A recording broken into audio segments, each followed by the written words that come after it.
نزدیک رہے، کیونکہ لوگ سیمینار کرتے تھے تو میں سیمینار میں بھی جاتی تھی،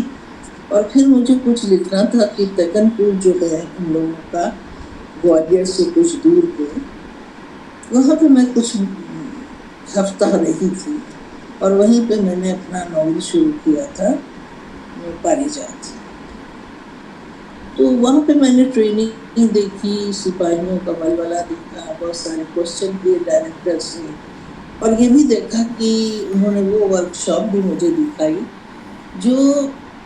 اس وقت کی چھٹ پٹ لڑائیاں جو ہماری پاکستان بارڈر پہ ہوئی،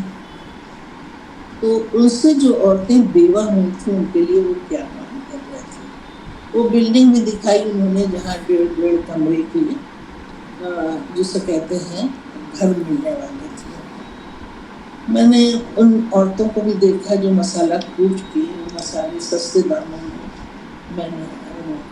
لکھتے ہیں، تو خیر میں نے بھی خریدا اور بہت لوگوں کے لیے گفٹ کے طور پہ لائی، لیکن بہت تعجب ہوا کہ جب میں نے وہ گفٹ دیا، اور گفٹ دیتے ہوئے میں نے کہا یہ ودھوا عورتوں کے ذریعے ٹوٹا ہوا ہے، تو جو سہاگن عورتیں تھیں انہوں نے اپنا ہاتھ کھینچ لیا، تو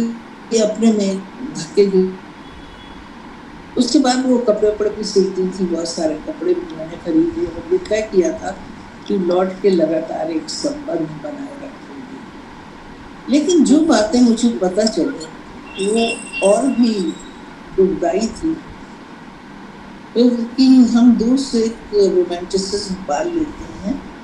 اور بہت ینگ لڑکیاں تو بہت ہی رومانٹک ہو کے دیکھتی ہیں کہ آرمی میں ایک حسین آدمی کھڑا ہے، اسمارٹ، اور تمام تمغے لگے ہوئے ہیں، پھر وہ شہید ہو جاتا ہے تو اتنی اچھی طرح اس کی لاش جاتی ہے، اس کے اوپر راشٹریہ دھوج پھیلایا جاتا ہے، اور پھر اس کو کچھ پیسے دیے جاتے ہیں، سلائی کی مشین دی جاتی، مکان دیا جاتا وغیرہ۔ لیکن اس کے بعد کی زندگی وہ کیسے جیتی یہ کوئی نہیں جانتا۔ بہت کم لوگ ہوں گے جو اس سے واقف ہوں گے کہ سب سے پہلے اس کا دیا ہوا دھن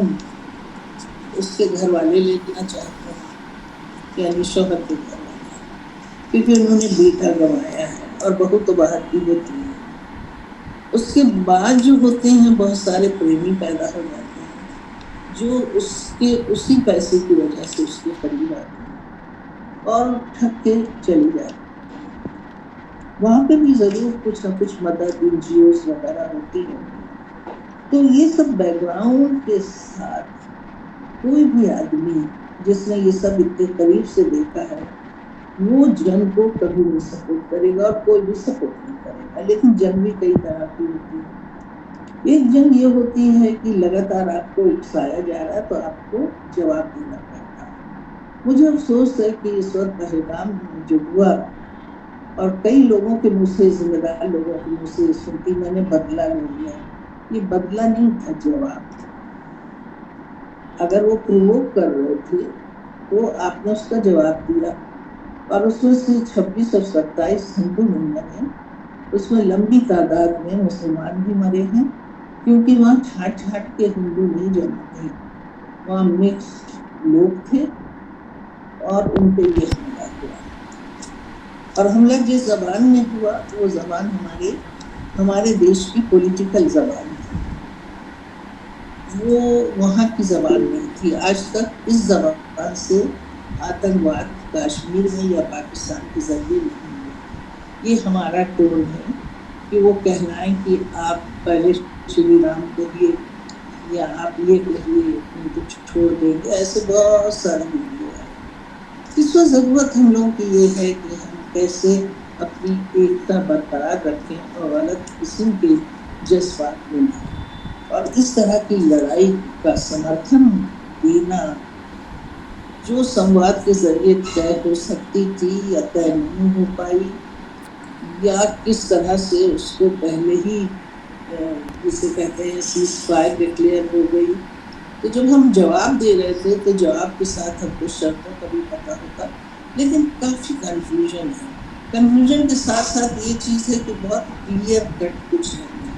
اس میں کوئی شک نہیں ہے۔ ایران عراق وار میں